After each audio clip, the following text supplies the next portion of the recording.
Good evening. This is really great to see you all, and I'd like to welcome you to the John Nicholas Brown Center, of which I'm the director. And one of our goals is, of course, to bring artists and writers and thinkers and musicians together with different publics, such as yours, for a conversation, and to make this house as open to the public as possible. And all of our speakers have been local so far, and all have somehow testified to the vibrancy of our amazing city. And I couldn't think of a better person to speak to that than Bert Crenca, who is here. And I'm so excited that Bert agreed to join us. And he's, as you all know, the founder of the arts organization AS220 and its longtime director. Now it's director emeritus, I guess, as we call it here on campus. But he retired very recently. And Bert is from Rhode Island, went to Rhode Island College, got a bachelor in fine arts, and has maintained an artistic practice throughout his career while he organized AS220 as a painter, as a musician, as a writer, and a performer, and we'll see a little bit of his work a little bit later on. But he planted his name firmly into the history of Providence and Rhode Island by founding AS220, the famous nonprofit arts organization, in 1985. He ended up being a really talented and wonderful fundraiser, and he managed to work with the political realities of the time, working with four mayors, I think, right over the years, and all different characters that you managed to get along with very well. And so he turned this organization from what started as a small performance and studio space into a campus downtown, as you all know, with live-work studios, with exhibition spaces, performance areas, teaching spaces, with a restaurant and a bar. It's just an incredible achievement. And also, of course, it is an organization that's driven by a very specific ethos, really the idea that there should be a just world where all people can realize their full creative potential. He has focused on arts education and programming for youth as well, but also has programs for arts educators. It's really an incredible story. And I must say, as an architecture historian, I'm reminded of Walter Gropius, who founded the Bauhaus in 1919, also out of nothing, really, exactly like Bert. And having studied that institution for quite some time, I can say that Bert's AS220 has been more successful economically and with a local impact than the Bauhaus was. And so I would just like to, before I end, mention a few of the many honors that Bert has received. There's the Pell Award for Excellence in the Arts. There's the Rhode Island College Willard Professional Achievement Award, Rhode Island Foundation Community Service Award, Rhode Island Arts and Culture Tourism Making a Difference Award. Rhode Island Monthly named you one of Rhode Island's most influential people. Definitely true. And in 2016, in the same year, Bert received an honorary doctorate degree from Roger Williams University, and Brown, a little trying to catch up with Roger Williams. Brown also gave him a, it was like weeks later, it was like in the same month or something, gave him also an honorary doctorate in 2016. And he was honored at the White House in Washington as one of the champions of change, national initiative. And I should say, on a smaller level, he has been a member of our Board of Community Fellows in this center here as well. And one of our alumni, Mika Salkind, once said, he works for the City of Providence Culture and Tourism Organization. He said, Bert Crenca laid the groundwork for much of the cultural development that shaped the City of Providence imaginary in the 1990s and early decades of the 20th century. Please help me welcome Bert Crenca. All of the slides here. There? Okay. Okay. Wow. I didn't know I did all that because it didn't happen quite like that, you know. It was pretty arduous. I'm going to show you a few slides. We're going to get into some of my artwork and what I'm doing currently. So that's what we're going to do. And then open it up to as many conversations, and you can go any way you want with the conversations. I'm not terribly current with AS220, so that would be a little bit of a challenge. Divine Providence.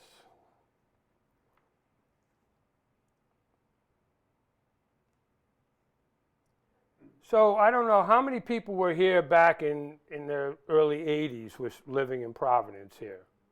Okay, so most people, but a lot of people don't know. I mean, during that period of time, Providence had absolutely hit the lowest ebb of its entire history. The downtown was pretty much boarded up and evacuated.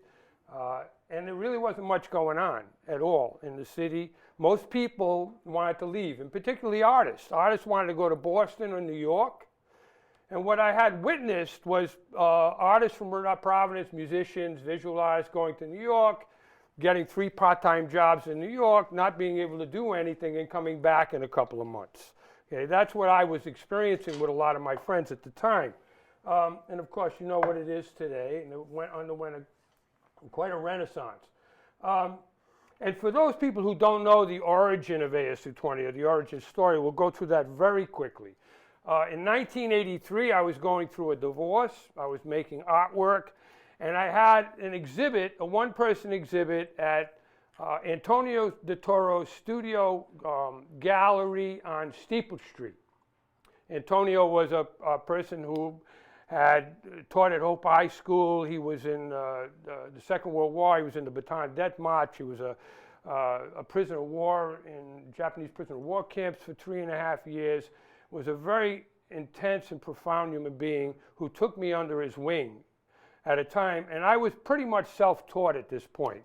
So I do this one-person show in Antonio's studio, and it was severely panned by Channing Gray in the Providence Journal. Big surprise. And he talked about, and a lot of times I'll show the panning review, but I didn't plan to spend that much time with this, but a few people already asked me some questions about this, so we'll go there. In that panning review, he said that I cared deeply about things. I was on the front end of the review, so I says, oh, wow, he gets me. And then he goes on to say that I had no idea how to care, like that technically speaking, in terms of my art and everything like that, it was a bust. Crush me. This was my big coming out party, right? Crush me. As a result of the panning, a man named who's a sculptor and a poet in Providence, still practicing, Steve Emma, wrote an op-ed piece that was published in the Journal criticizing the critic. And by the way, in retrospect, I agree with Channing. Just saying, me and Steve still talk. So me and Channing still talk, actually. So Steve writes this review, and now there's a buzz.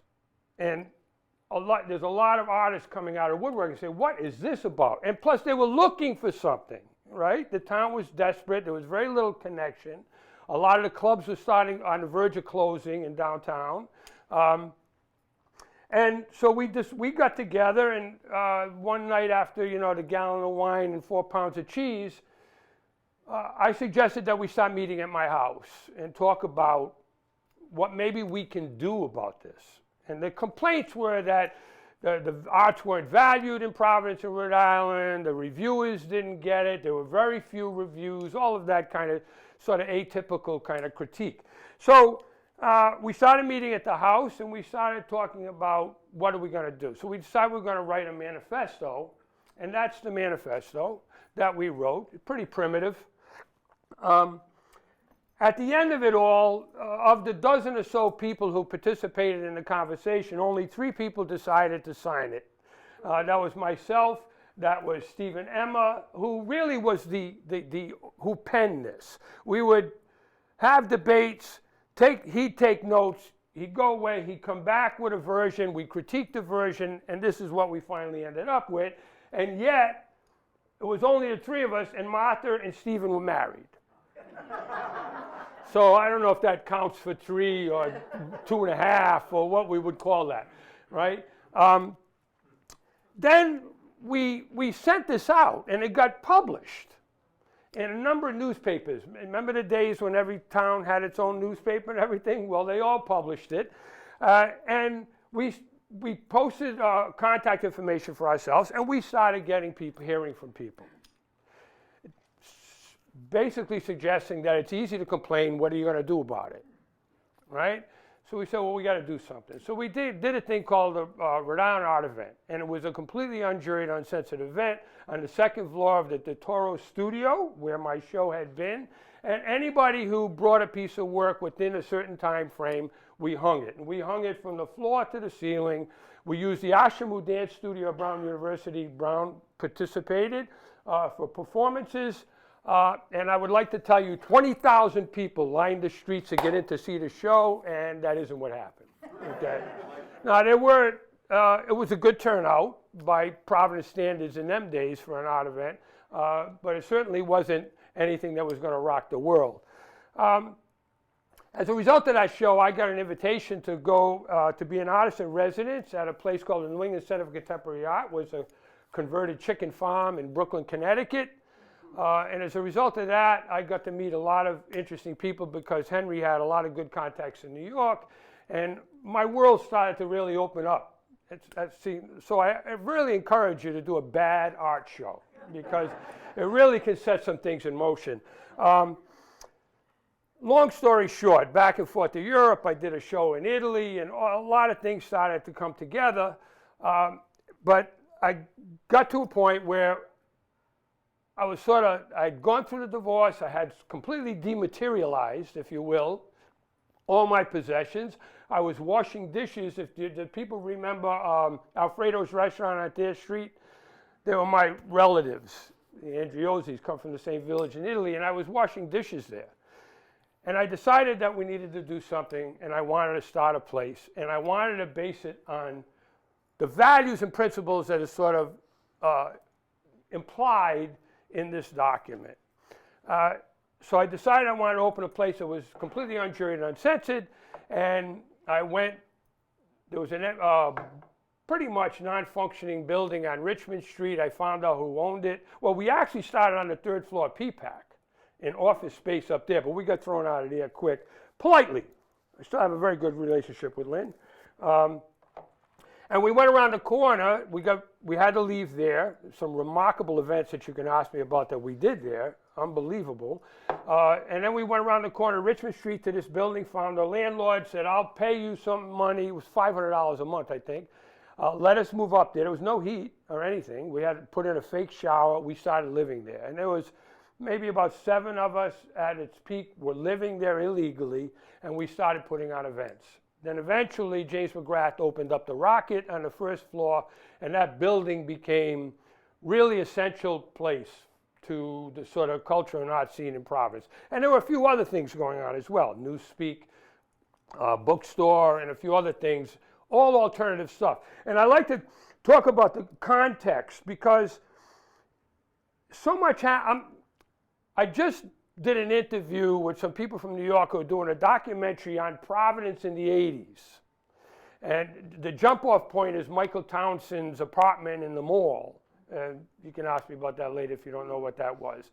But as the documentarian started to do research, he said there was way more going on in Providence than just what Michael was doing. In fact, Michael was kind of an outcome of a lot of the stuff and the buzz that started to happen in Providence at that time. So I did about an hour-and-a-half interview with those guys the other day. And one of the things that I emphasized was the sort of sense of desperation that we had as artists and musicians living in this town at that time. And that I think those conditions were very responsible for the fact that we came together, that so many things happened. I mean, Barnaby and Waterfire and all of that came all out of that same time. Bob Rizzo, the stuff that Bob Rizzo was doing through the Parks Department, which was unbelievable. So a lot of stuff was happening, and we were showing up at each other's events, and you know, it built this kind of momentum. I don't know if you could do the same thing now. Okay, and there's a whole lot of reasons we can talk about that. So all of this stuff is always very contextual. And you can see with the AS220 mission statement, which I just reviewed the other day to make sure it's still the same, and it is. And there's another interesting way these values were represented at AS220 in its equal pay policy. Now, I don't know if it still has an equal pay policy. Actually, I don't know. I don't know if you know, Marie. As of June, it still did. It still did. That's an area you and I disagreed on. Okay. See, there you go. That's what a good board member does, is disagree with you, right? So the equal pay policy was another one of the kinds of, besides the unjuried policy, was one of the radical ideas. And the sense of that was that, in my opinion, if there was going to be more money, there'd be more jobs, and that all the jobs were of equal value. And I remember illustrating that. I was talking at the Kennedy Center to a bunch of Kennedy Center fellows in Washington, D.C., from all over the world. I mean, remarkable culture workers. And I remember talking about that policy, and a guy from Zimbabwe raised his hand and said, "This is nonsense. That doesn't work." And I said, "Gee, it's interesting you should say that. Right now, it's 11 o'clock here. I'm staying in a 5-star hotel talking to some remarkable people, and there's someone cleaning the place right now. And if we don't clean the place, we don't open, and I got nothing to talk about." So that's my opinion, about how all that works. And as far as I was always concerned, I was in service to this community. I served the organization, and I served the people in the community, and that's what it was about. But pretty radical idea, I guess. So some of my own kind of work, and you'll see a lot of the same values. So this is a portable studio. You can see me here drawing. The studio, and these little flags up there are my pro-consumerist prayer flags. And I call this MUG-U, Mobile Urban Gentrification Unit. And a developer could rent me to chain myself in a poor neighborhood that they want to exploit and gentrify. And as an artist, I'll make it hip, and then I can get a commission from the developers for the good work that I did on their behalf. And this was me occupying Occupy. You should have seen, I came in the middle of the night and I put it in there, and I had my pro-consumer prayer flags with ads from the newspaper that said "Om" on them and things like that. Boy, were they confused in the morning. They came knocking at my door. "What's this?" And it was kind of interesting. Me and my studio. This is a project I did in downtown.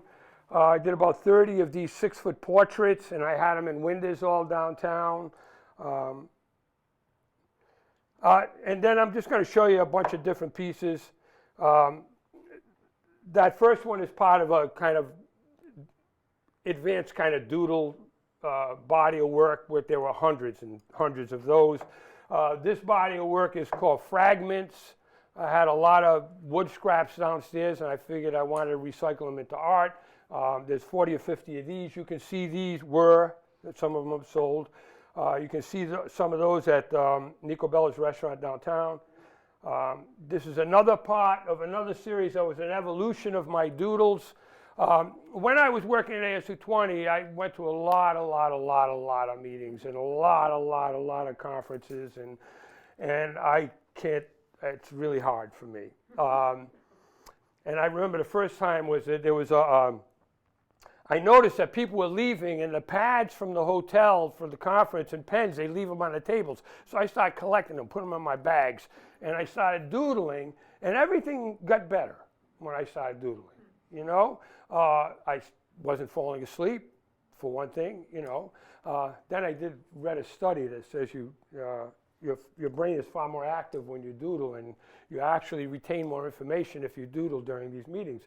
I needed that justification because some people were critical.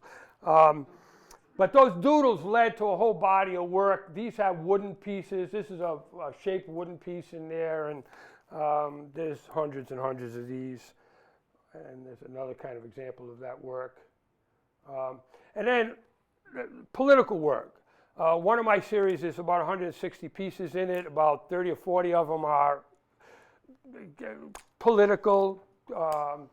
And this was one, illustrious president. I forget his name, but, and it's a mixed media piece. And this was something that I never got to follow through on, and the pandemic kind of screwed this up. So you all know about the Fane building, right? Right, the absurdity of that. Well, I said, if he can put an absurd proposal in, so can I. So this is my proposal, the hatchery, my proposal for a contemporary art museum on the same land that was also larger than what zoning allowed. So that egg is 8 stories high. It's modular, I can take it apart. It's all to scale. I had an architect involved in doing the drawings to help me build a model. I had a city council person that was going to help me present it for a zoning variance. And everything was in line. I had people do money. John, the director of the museum, was going to write up a whole paper on what contemporary museums should be. We started talking about building materials. I had a number of architects who were interested. And of course, it was a send-up. But, sometimes, you know what I'm saying? So, we were talking about having a translucent material that let light in the egg. And it's sitting in my studio. You want to buy it? And then this is my most current work. There are, to date, 157 of these paintings.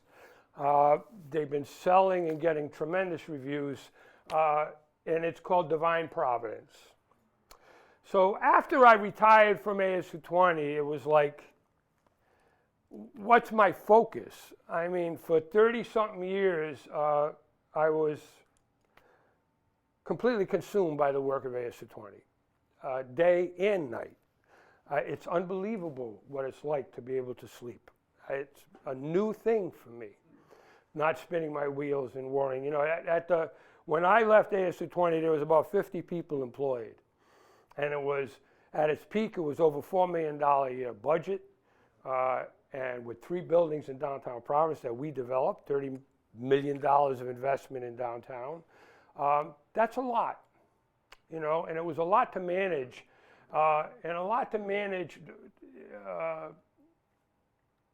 With the complexity of it.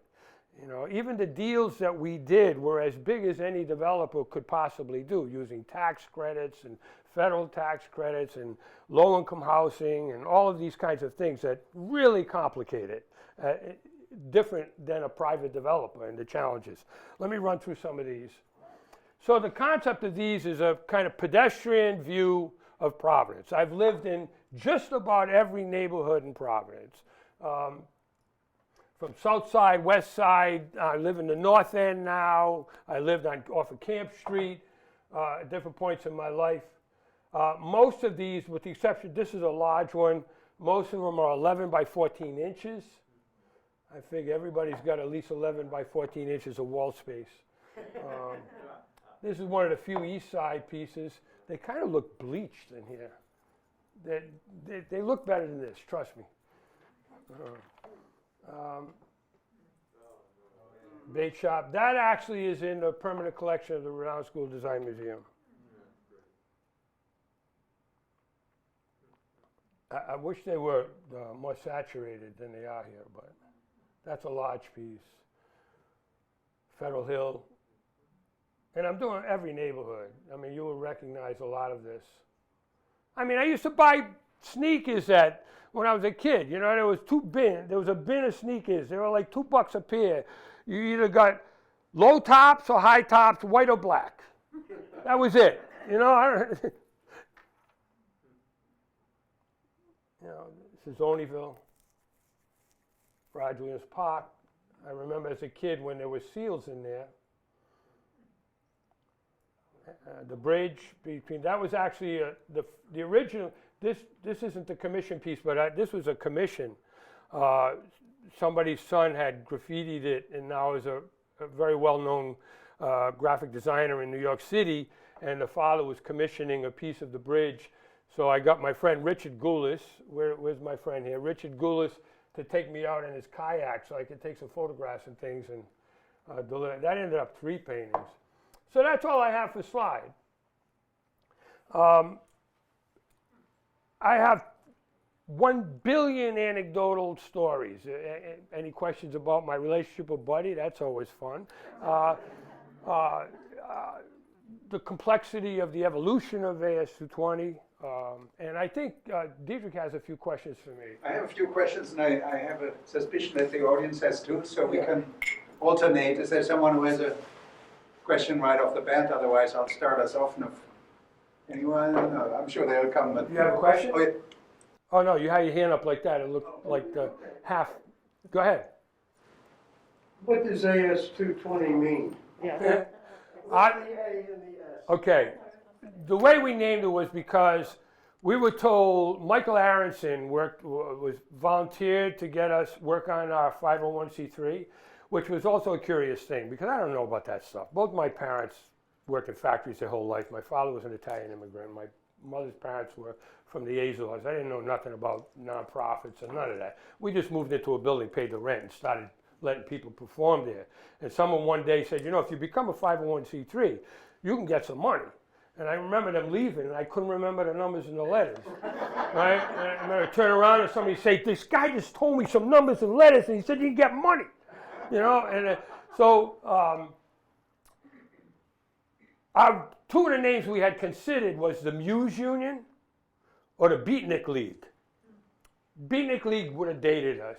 Yeah. Muse Union was kind of nice, but Michael said it has the word union in it. That's going to make them look hard because they're not going to give you a nonprofit status to be a union, right? And they're probably going to have to look up the word muse too. And he said, you don't want the feds looking up words. So come up with something different. So Scott Siebold, who was involved right from the beginning with me on this project, said, well, why don't we do something like PS1 and PS122 in New York? And if you don't know what they are, they're famous public schools that were converted to a visual art space and a performing art space. So we said, let's do something generic.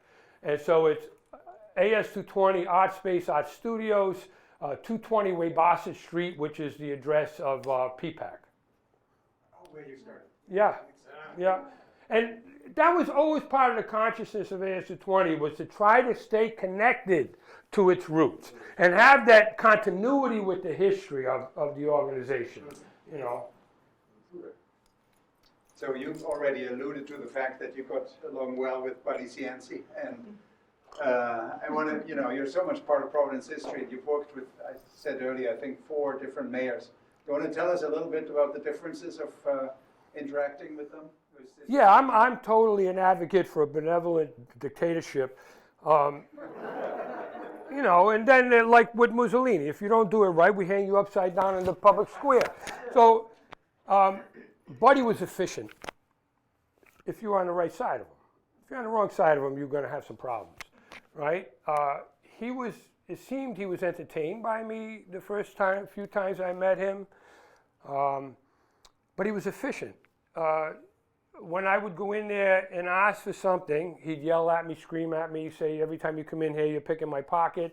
I don't even know why I entertain you. Don't you understand I'm running a city? What do you want? I said, well, I need $200,000, so I need this, or I need that. And then he'd go, John Palmieri, the director of planning, get him the money. Crenca, get the hell out of my office. I ain't got time for you, right? And never once did he ask for anything from me. He would call me to tell me to be at some of his fundraisers and events and told me not to wear a suit. He wanted me to dress like an artist, right? And one time, the only time that I was concerned was I got a call from somebody saying there was a fundraiser and your name is on it and it's for Buddy, and no one ever told me or asked me if I wanted to put my name on it, which I thought was foolish because I certainly would have said yes. So I called City Hall, and next thing I know, one of his people, whose name will go unmentioned, invited me to lunch at the Italian American Club on Broadway.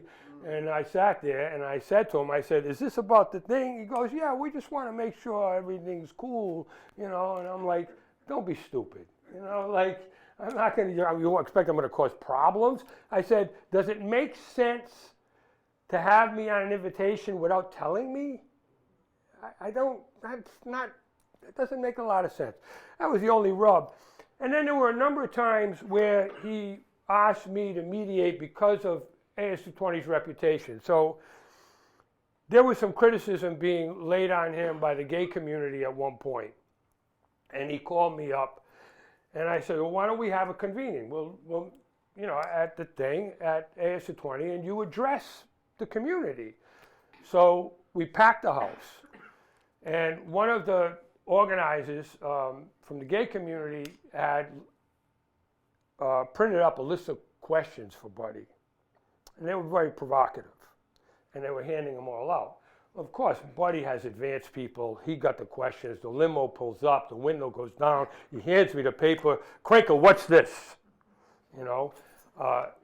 And I said, yeah. He goes, wow. I said, Buddy, answer the questions. That's exactly what he did. And they applauded him by the time he got out. And he hired one of them in his office, so as a liaison to the gay community. He was no fool. So anyway, I mean, you know, we all know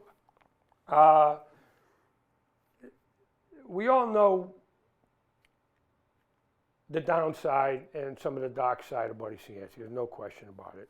He was brilliant. Whether you want to believe that or not, he was a brilliant man, and he had a vision. I mean, a lot of times the way he'd operate is he would get some ideas would come to him. He'd get on the stump and he says, you know, we're going to have a tax-free zone for artists. And then, you know, the solicitor's office say, wait a minute, buddy, you can't do that. The next day it would change, you know.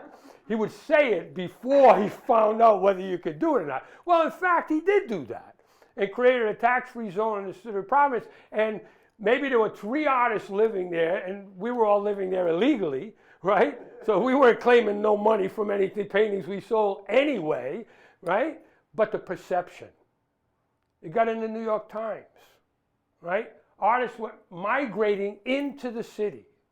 There was a whole cache of artists that came from Baltimore, right? That who are still doing amazing things here and living in the city still to this day, you know? So, I mean, that was Buddy, you know? I mean, there was some complicated times. I'll tell you one more anecdotal story that is one of my favorites, and this shows up in one of the books briefly and wasn't told with the flair that I would have told it. I go into Buddy's office, and we owed the city. He helped me get the building too, by the way. We would have never got that building if it wasn't for Buddy. He strong-armed the owners to sell it to us. But then there was a point where we wanted to buy for even less because of Lucy Searle. She said, you got to go back one more time and try and get it less. And then I got the call from Buddy saying, no, that's the number. Got it. Which was $400,000 for a city in downtown. It was completely derelict, though. But lost my train of thought. That's a 71 thing. The anecdotal story. Which one was it? Oh, so I go in, and we had just developed Empire Street, and we were struggling. And in them days, I was paying the bills, I was booking the place, I was doing a lot of it, and we were really struggling financially. This was way over our head. I mean, we were living in an illegal loft space, and now we own a building in downtown Providence that we just developed, thanks to Lucy Searle's help, right? So I go back in, and this $200,000 loan we had, we were making $1,500 payments on interest. And I said, I'm going to go back and see what we can do about this. And I went in and I said, Buddy, I want to pay $500 on principal only. He goes, we don't do that kind of thing. I said, that's what I want to do. So he goes, you know what? I'm not dealing with you, Crenca. And I don't know if people remember Walter, who used to hang out in his office. Walter was like SSI guy and was a big Buddy fan, and he used to entertain everybody in the office, and he'd do card tricks and stuff, and Buddy would throw him a party every year at his birthday, and he had free access to the Civic Center and everything. He was what did they call it in the King's Court? The court jester. It's exactly what he was. And that's the way Buddy thought. He thought in archetypes, you know, and I was one. You know, in his array, you know, of characters, right? And so he says, you're going to deal with Walter. We're like, what? He goes, Walter, come in here. He puts him in one of the ante rooms behind a desk, gives him a pencil and paper. He says, Walter, Mr. Crenca is going to talk to you, and you're going to make a decision for me. We don't know if Buddy means it or not. So I'm talking to him, and Walter, dumb like a fox, Walter says, you know what's happening in November, right? It's another election, right? He goes, I said, I do, Walter. He says, first he said, what do you want? And I said, well, I got this loan, and we don't want to pay the interest. We don't want to pay the extra. We want to renegotiate this. And he goes, well, will you have it paid off by November? I'm like, well, it's going to take a little longer than now. Now, I'm talking to him. John Palmieri, the director of planning, is concerned. Because we used to go see them first and kind of work things out, and then we had to go kiss the ring, right? So I go in the office, and John is like by the table like this, talking to Walter. Walter, you gotta, blah, blah, blah, blah, blah, blah. All of a sudden, the door kicks in, his buddy's standing there, he goes, and me and John jump up to say, I think we're okay. And he goes, I don't want to talk to you. Walter, come here. What'd you decide? And I swear to God, we're like holding our breath. And Walter says, you know, Mayor, I think he's a good guy. He wants to pay your money back. He just doesn't want to pay the extra. Buddy said, get out of my office. And we did that. Now, the follow-up on that story was when Buddy got indicted, and I knew this was my last shot, right?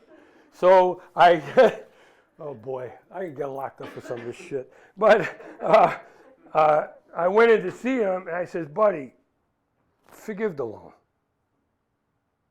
You're on your way out. One more gesture. What do you think? And he did. Now, more to that story. David gets in office, and should I tell this? So, Providence was in deep shit with HUD for non-performing loans from HUD money. So, they were scrutinizing Providence. We were one of a number of cities that was being scrutinized because Buddy used to hand it out like candy, right? And most of them were non-performing loans, restaurants, bars, whatever. And also HUD money went to all the community development corporations too to help pay their administration. That was an automatic, And so I get somebody from David's office said HUD scrutinized our books, and you got a non-performing loan here. You got to deal with this. Well, oh boy, I shouldn't be telling this. So I called somebody who was a leftover from Buddy's administration, who was still pretty powerful. I said, we got a problem. Buddy said the loan was forgiven. We never made another payment. What are we going to do? He says, give me a couple of days, Bert, I'll figure this out. He comes over he sends somebody over, his secretary over with a manila envelope, says, for Bert's eyes only. I open it up, and it's got a copy of an ordinance in the city that says if there's an agreement that the city has to act on that within so many days or they're in violation of ordinance, and we could have a suit against them. And a copy of a note that was put in a file saying, forgive this loan. Now, I never had to show it to anybody. I just called some people in the city and said, I cited the ordinance, and I said, I think there's some documentation, and that was the last call I got about that loan, that point. So, this goes to the whole idea of like, I love the question where people say, well, how did you do AS 220? Oh, you don't want to know. I had a motorcycle gang in the space for a while, renting an office, which is now the Hells Angels in the West End. At the time, they were the Satan Serpents, and I designed their colors. Not something I actually like to brag about, because the more I learned about them, the less proud I was of any of my participation with them. But they bailed me out because we were illegal. And there were a couple of people, artists who moved in. One who I knew had had a history of heroin use but was clean. Another person moved in with her. They started shooting heroin in the place. I couldn't call it law legally. I had to deal with it. And the guy who was with this person had been in prison, just got out of prison, 8 years for attempted murder. And I had to get rid of this person. And he said, you can't get rid of me. You're not legal. And I had gotten a call from the Satan Serpents. They needed a temporary office. I said, well, I have them for you. It just happens to be occupied. And they came in and they said, you're out. They're in. 10 of them came in full colors. He knew some of them from jail. They moved out. They squatted in the building next door, and he was carried out of that building in a body bag 3 months later. So you say, how did you do it? If I didn't do that, AS220 wouldn't exist today. So, these are complicated complicated things, you know. Oh, anyway, I don't think I've ever told that story publicly before. I don't think, for good reason. Yeah. So, after all these decades and being in Providence, and you've done your most recent series on Divine Providence in the Streets, how has it changed the way you see Providence by looking at doing these paintings? Well, I mean, the neighborhoods are the neighborhoods, and many of them have been pretty much what they are for a long time, you know. The city's changed dramatically. I mean, besides the obvious, after ASU 20, I mean, and certain things would happen simultaneously. Barnaby was starting to do his thing simultaneously, and of course Rizzo had been doing things, and before that there were some interesting things that were happening. The electron movers, I don't know if you've ever heard of them, or the private pot show that happened on Main Street. There's all there, and there was a bohemian culture. Conning Albanian, who had his studio and his parties on Benefit Street. There was like a beatnik culture before us, and so there was some legacy there and follow up. And a big part of what changed is our ownership of our space, okay? When I said I wanted a building, they said, oh, we can get you good space, cheap space in Olneyville. I said, no, we're going to be downtown and we're not going to be anywhere. It has to be perceived as for everybody, and we need that visibility. It's very easy to get marginalized once they push you into a neighborhood, you know, and we weren't going to do it. Listen, I needed an excuse not to do this anymore. It was too hard, as it was. I wasn't that young. I started ASU 20 when I was 35 years old. You know, already been married and divorced, you know. So what has changed? Dirt Palace owns its space. The Steel Yard owns its space. New Urban Arts, what do they call it? New Urban Arts owns its space. Community Music Works in the process of buying its space. City Arts owns its space. And then a lot of other organizations, not necessarily art related, that we were 501c3 for a council, like Youth in Action, owns their space. This is unprecedented for a community of our size.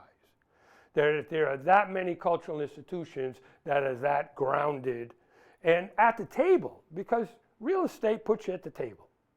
That's how the world goes. There's only so much of it, you know, and if you happen to have some of it, it gives you a voice, you know. So, I mean, and that expanded out. I mean, the Center for Nonviolence owns its space, have their own building that they renovated, you know, so it goes on and on and on. So there's a very strong base here. Of course, the pandemic has upended everybody and everything, but and so it's hard to go too far backwards at this point. Now, there are two dynamics here. You know, I mean, I think the word zeitgeist is relevant here. There was a zeitgeist from the 60s through the 80s in Providence that was one of alternative, dark, do-it-yourself kind of culture, you know, people making the scenes, all-night loft parties in Olneyville, you know, all kinds of things. The times have changed, right? I don't think there's the same level of connectivity. I don't think there's the same level of awareness that people have of each other. There's a lot more people doing stuff. When I used to show slides of Providence, one of the slides I used to show was these circles. It would say large cultural institutions, alternative space, youth arts program, all these different things as these circles. And I'd say the thing about Providence, the next slide would be an animation, and it turned into a Venn diagram. And that's exactly how Providence, how it became, because everybody counseled each other, gave people advice. Where'd you get the money from so-and-so? How'd you get through the zoning thing? How did you do this? How did you do that? And it was a lot of shared community knowledge, right? So now I'm curious about where it will go. I know there's going to be a big dump of money into the Department of Art, Culture, and Tourism. And There's going to be, I probably don't have the right to say this, but there's going to be a little shift in the administration. Yeah, a good one, you know. So we'll see what happens. But I also think there's a cultural zeitgeist that's even bigger than that. When we were using art and culture to help transform the city, we weren't the only ones. It was happening in Pittsburgh. It was happening. Now, we were ahead of the curve against a lot of these cities.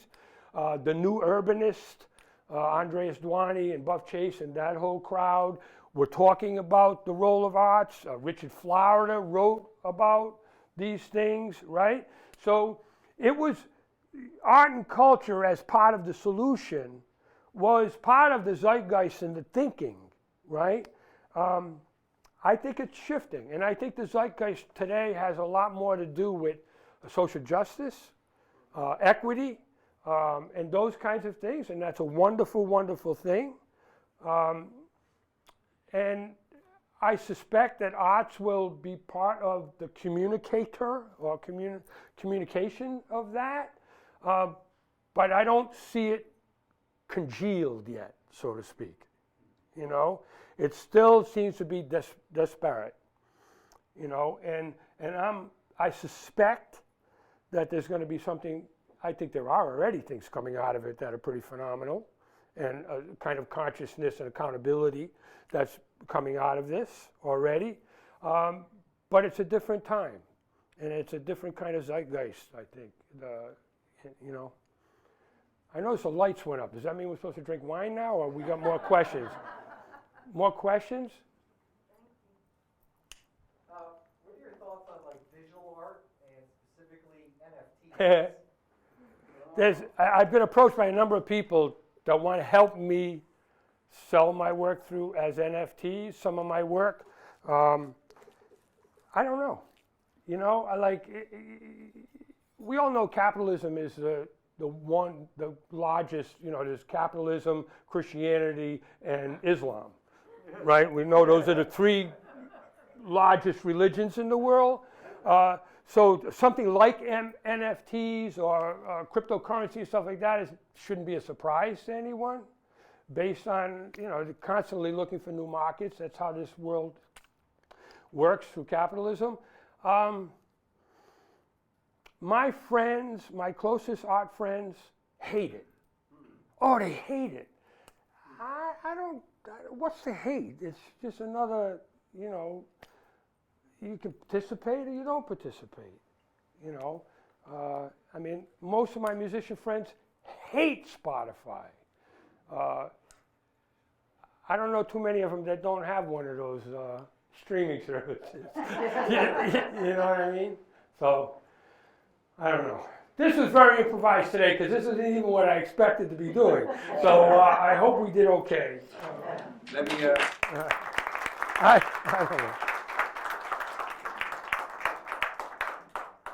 Well, I'd just like to say this was just as much fun, or even more so than I knew it would be, and it was enlightening. And I mean, it's very clear that it's really the power of your personality that plays a major role in having made this whole amazing success story of AS220 possible. So I think we all owe you a lot of gratitude for having made that contribution to the city, and I love your current work. I hope I can purchase one. Many have already sold out on the website. I saw that. But we keep making them, so there'll always be some. Let me just invite you all to the second half, which happens in the next room. It involves wine and food and more conversation with Bert. And let me thank Bert once again for coming.